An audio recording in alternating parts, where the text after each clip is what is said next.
ভেবেছিলাম প্রথম যেদিন ফুটবে তোমায় দেখব, তোমার পুষ্পবনের গাথা মনের মতো লিখব। তখন কালো কাজল মেঘ তো ব্যস্ত ছিল ছুটতে, ভেবেছিলাম আরো কদিন যাবে তোমার ফুটতে।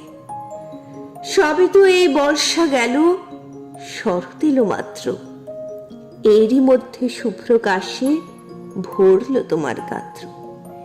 ক্ষেতের আলে, নদীর কূলে, পুকুরের ওই পাড়টায় হঠাৎ দেখি কাশ ফুটেছে বাঁশবনের ওই ধারটায়।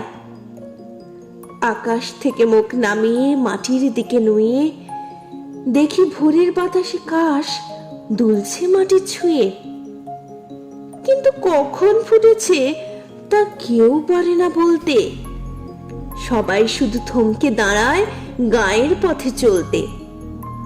পুচ্ছ তোলা পাখির মতো কাশবনে এক কন্যে তুলছে কাশের ময়ূর চূড়া কালো খোঁপার জন্যে। যেন শরৎ রানী কাশের বোরখা কানে খুলে কাশবনের ওই আড়াল থেকে নাচছে দুলে দুলে। প্রথম কবে ফুটেছে কাশ সেই শুধু তা জানে, তাই তো সে তা সবার আগে খোপায় বেঁধে আনে। ইচ্ছে করে ডেকে বলি, ওগো কাশের মেয়ে, আজকে আমার চোখ জুড়ালো তোমার দেখা পেয়ে। তোমার হাতে বন্দি আমার ভালোবাসার কাশ, তাই তো আমি এই শরতে তোমার কৃতদাস।